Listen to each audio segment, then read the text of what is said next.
Sesuatu yang baru telah hadir. Spesial kolaborasi Geprek Bensu dan Kakak Beradik Podcast.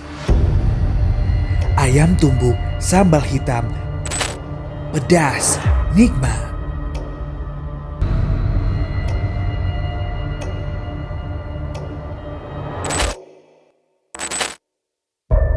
Nasi hitam gurih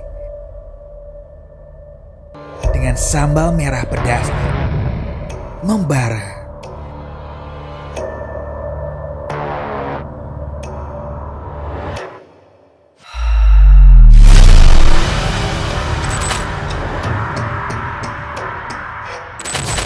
Menu spesial misteri, menu kakak, menu adik sudah tersedia di Geprek Bensu seluruh Indonesia.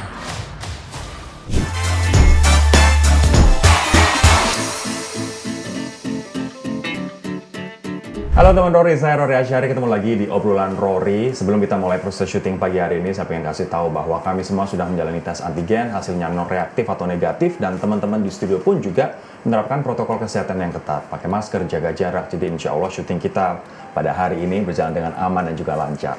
Nah, teman Rory kali ini adalah sosok yang juga luar biasa karena dia merupakan pemilik showroom mobil-mobil mewah di Jakarta dan dia kerap dijuluki Crazy Rich Jakarta.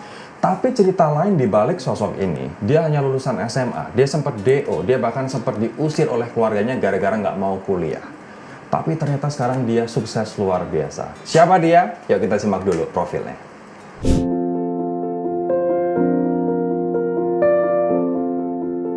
Rudy Salim. Rudy Salim adalah sosok pria kelahiran Jakarta yang viral karena menjadi miliarder saat usianya 23 tahun. Mengawali bisnisnya dengan ide unik, ia membuat jasa perkreditan online dengan mendapatkan omset 1,3 miliar di tahun 2011. Nah, Crazy Rich yang satu ini juga terkenal dengan bisnis supercar-nya. Ia punya showroom supercar terbesar di Jakarta yang bernama Prestige. Rudy Salim berhasil menjadi salah satu miliarder muda tersukses di Indonesia yang memiliki banyak banget usaha. Melihat potensi yang sangat besar, Rudy lebih memilih fokus menjalani bisnisnya dan memutuskan buat berhenti dari studinya di bidang kedokteran. Lalu, gimana ya kisah perjalanan hidup Rudy Salim mencapai kesuksesan? Yuk saksikan obrolan Rory berikut ini.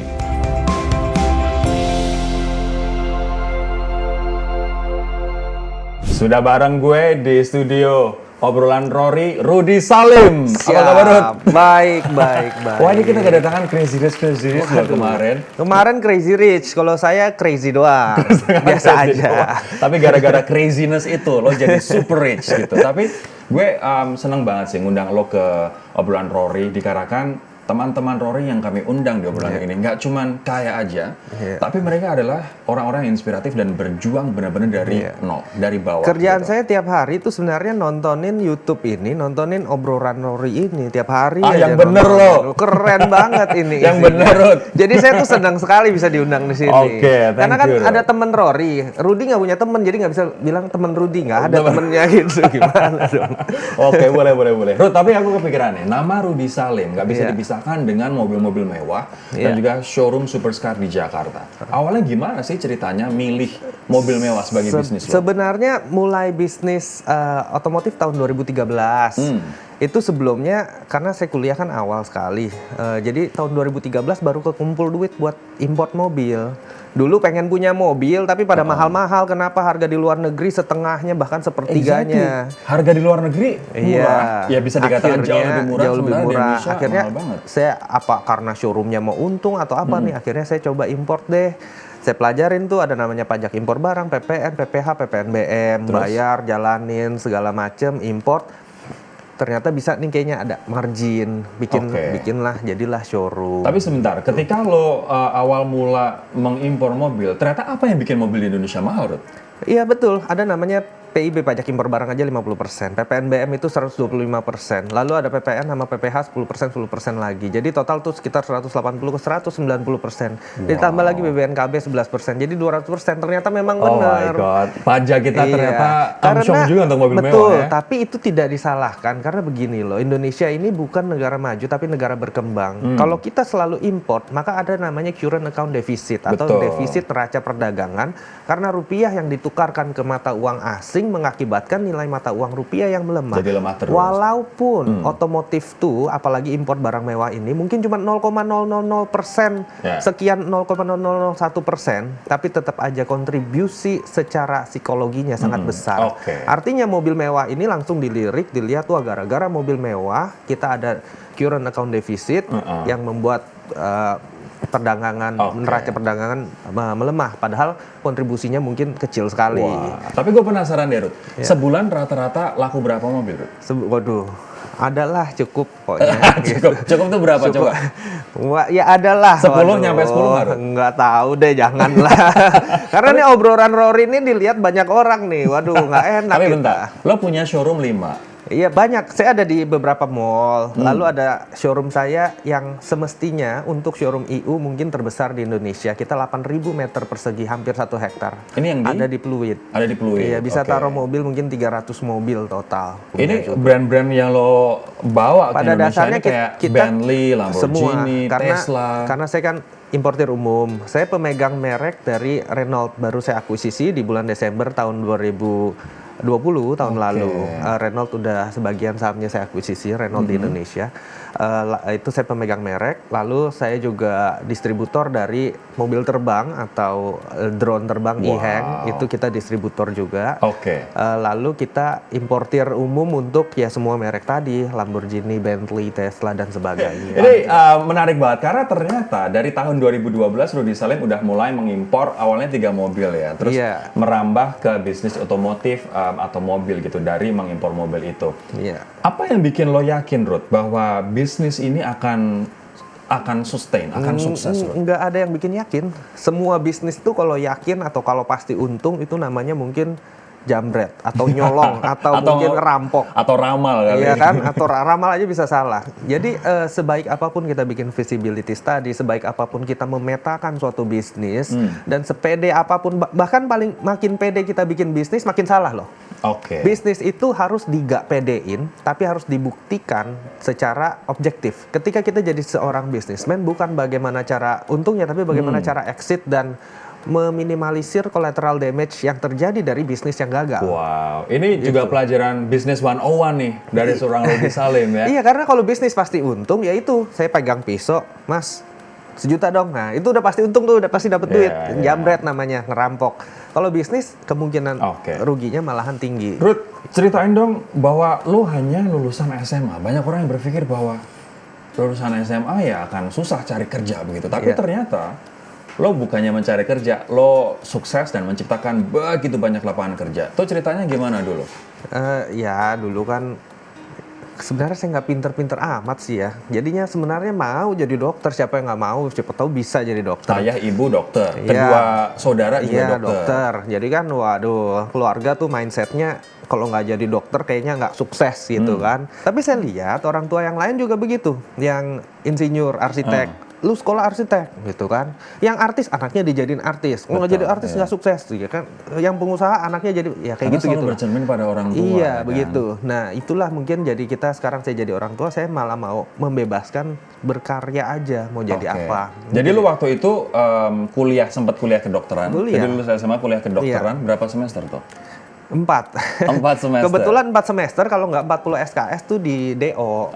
Tapi malu dong, masa DO. Jadi saya kirim surat pengunduran diri. Jadi ketika lo keluar dari kampus yang kedua, lo jual Mercy lo waktu itu hadiah dari bokap nyokap, terus lo diusir dari rumah. Iya. Apa yang lo lakukan? Emang keras kan, didikan orang zaman dulu lah, terutama orang keturunan Tionghoa zaman dulu tuh memang kalau didik tuh ya kalau nggak nyabet ya disetrap, yang keras-keras seperti itu udah kayak orang di Shaolin gitu, udah gitu kan, bisa terbang anaknya ntar lama-lama gitu loh, bisa tiba-tiba keluar jurus gitu kan. Gitu. Jadi ya agak keras, ya udah akhirnya dengan duit itu mikir nih bisa bisnis apa begini. Saya coba pelajarin saham. Saya coba dulu belum ada kripto, belum ada apa. Itu kan tahun 2006, 2005 lah kurang lebih. Lu sempat belajar saham juga. Iya, ya sampai sekarang masih mempelajari saham. Nah, lalu akhirnya ada platform forum terkenal pada saat itu. Boleh sebut merek ya? Boleh dong.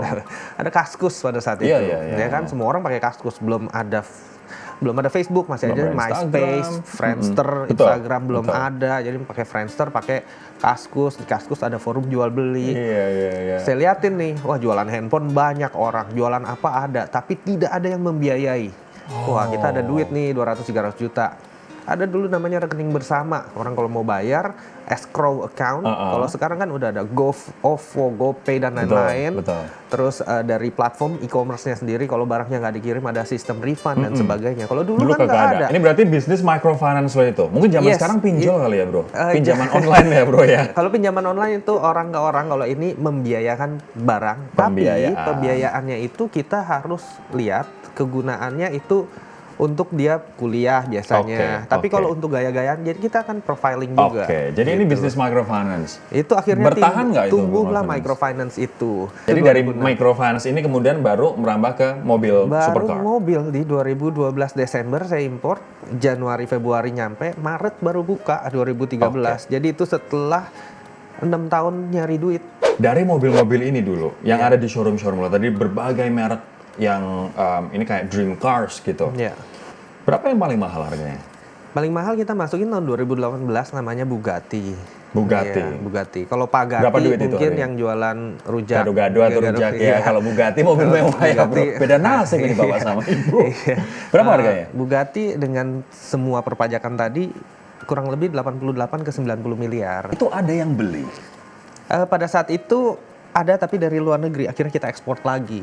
Wow. Iya, di luar negeri. Jadi kita ekspor, kita keluarin, kita jual di luar Tapi negeri. orang Indonesia sekarang ada yang beli. Orang Indonesia beli mobil sampai harganya 80-90 M, Bro. Yang lebih juga ada. Yang lebih juga ada. ada. So Tesla sebenarnya di Indonesia udah banyak yang beli. Lumayan, ada lah. Yang paling laku merek apa? Sementara ini ya kalau Tesla kan memang mobil yang dipakai hari-hari. Kalau supercar-nya itu Porsche, itu memang harganya affordable, nyetirnya enak. Lo pernah rugi? Ya itu dia, kalau di bisnis sering rugi. Kalau bisnis pasti untung itu mungkin anak dewa kali ya, gitu. Nggak ada bisnis yang pasti untung. Berapa banyak ruginya, Ruth? Kalau dari nominal sih ya banyak. Kalau dari persentase yang ruginya sampai 100% investasinya pun ada aja. Restoran terutama misalnya, buka satu restoran atau film, misalnya saya ada bikin film dengan Raffi, ada yang untung, ada juga yang rugi, kan seperti itu. Berarti bisnis lo tuh apa aja sih sebenarnya sekarang? Microfinance masih jalan, mobil? Kita ada banyak lini ya. Kita sebutnya F&B and lifestyle, terus ada property development, ada IT, sama ada entertainment. Dengan Raffi ya. Betul. Nah, jadi kita sepak bola ada, basket ada, terus ada area lapangan sepak bolanya lagi dibangun. Kita lagi bangun kebun binatang di seberang lapangan sepak bola juga 3 hektar. Lalu restoran ada beberapa. Restoran saya franchise dari Amerika, saya franchise dari China ada, lalu ada production house ada. Ya beberapa bisnis sih seperti itu. Sebulan revenue berapa, Ruth? Cukup lah ada. Cukup banyak. Ini menarik banget. Lo pernah rugi? Ya pasti pernah rugi. Dan bahkan rugi 100% dari investasi lo. Hilang ditipu total. orang, Bro? Ditipu banyak yang mau nipu. Tapi yang kan, mau nipu atau yang sudah kalau kejadian? ditipu dari awal-awal saya bisnis, itu bisnis microfinance atau pembiayaan, itu rentan sekali dengan penipuan. Maka kita harus penipuannya? Iya, maka kita harus profiling dari calon pembeli itu. Kita harus lihat arah arus kasnya, minat pembeliannya. Berarti yang mau menipu pada waktu itu adalah orang-orang yang pinjam duit lo untuk pada beli saat barang. itu, pada saat itu beli barang dengan cara term of payment. Kasih beberapa nama dong artis Indonesia yang loyal untuk beli mobil-mobil mewah. Waduh. Pengusaha yang udah jadi artis kali ya. Contohnya gitu. siapa? Ya Mas Gilang gitu Mas kan. Ya itu Indra Kents, Raffi sering beli. Siapa ya? Itu produser tuh si Fransen Susanto beli juga ada. Gue pengen tanya lo soal lo jadi orang seperti kayak begini, sukses seperti ini, punya role model nggak, Ruth? Sebenarnya sukses kalau mau dibilang begitu saya agak minder ya. Saya berasa sih biasa aja ya. Kalau dilihat teman-teman saya, Itu bukan biasanya artis. para konglomerat crazy rich bilangnya gitu semua, bro. Enggak, kalau saya lihat sendiri teman-teman saya, teman-teman baik, teman-teman atau customer saya lihat, oh ini beneran orang kaya nih, saya bukan siapa-siapa nih. Ada yang beli mobil yang bener-bener tiap bulan bisa beli 4-5 mobil satu orang. Itu Lo nggak anggap diri lo kaya? Enggak ya, biasa aja Biasa ya. aja. Karena justru malah lo ngelihat orang-orang yang Saya bener kan kaya cuma di jualan, depan lo. yang kaya yang beli. Jadi sosok inspiratif lo siapa? Yang lo Sebenarnya jadikan sih guru? dari mama saya ya, ibu saya, karena memang etos kerjanya luar biasa tinggi sekali. Jadi saya berprinsip bahwa there is no substitute for hard work. Tidak ada pengganti dari kerja keras. Nggak ada deh tuh ceritanya orang kerja males bisa sukses. Oke, selain Superscar, kepikiran nggak bikin super bisnis yang lain? Yang lagi lo rencanain Saya atau sih eyeing? sebenarnya Renault yang ketika saya akuisisi itu punya peluang yang sangat baik ke depannya. Renault adalah brand yang sudah 100 tahun lebih di dunia dan di Eropa menjadi brand yang sangat dikagumi gitu. Bahkan kalau kita lihat di India penjualan tertingginya itu salah satunya Renault, mengalahkan brand-brand lain yang brand Jepang lain yang seperti yang ada di Indonesia. Ini punya prospek yang sangat bagus. Dan mungkin tahun depan mobil listrik Renault akan jadi mobil listrik termurah. Wow. Sehingga perusahaan ini saya berencana semoga kalau tidak ada halangan kita akan listing di bursa, jadi public listed supaya perusahaannya lebih independen. Renault Indonesia? Yes, iya. Supaya perusahaannya lebih independen, lebih terorganisir dan lebih transparan pada Ini masyarakat. siap-siap loh untuk para investor-investor saham terutama Renault Indonesia di bawah Rudy Salim akan IPO sebentar lagi. Jadi Semoga kita kalau ceki-ceki tidak ada deh. halangan. Itu harganya untuk mobil listrik Renault mulai dari berapa, bro? Setengah dari mobil listrik yang ada di pasaran sekarang. Tapi kita akan kuis terlebih dahulu kali ya, teman-teman. Oke, jadi aturannya, Ruth, gua akan nunjukin 5 gambar mobil. Lo mesti jawab ini mereknya apa, serinya apa, dan harganya berapa. Oke. Ya kalau misalnya harga, lo juga yang menentukan ini kalau di Indonesia ya kan. Tapi coba kita lihat mobil pertama. Iya. Bugatti Centeno Daichi. Harganya kalau belum pajak sekitar 6 juta. 6 juta US dollar. Iya. Berapa rupiahnya tuh kira-kira? Sebelum pajak itu 90 M, tapi setelah pajak ini kali 200% tadi. Jadi bisa 200 M lebih. Waduh, luar biasa. Ini Bugatti-nya bener, tapi serinya gue takut yang salah nih gue ngomong sama penjual Apa, coba? mobil. Apa tadi serinya? Centeno Daichi mestinya. Ini jawabannya La Voiture Noire. Mungkin bener. La Voiture Noire, ini salah deh serinya. Bro, lo salah bro. Oke, sekarang kita akan ke gambar yang kedua. Kita lihat, ini apa bro? Oke, ya. La Ferrari La Ferrari.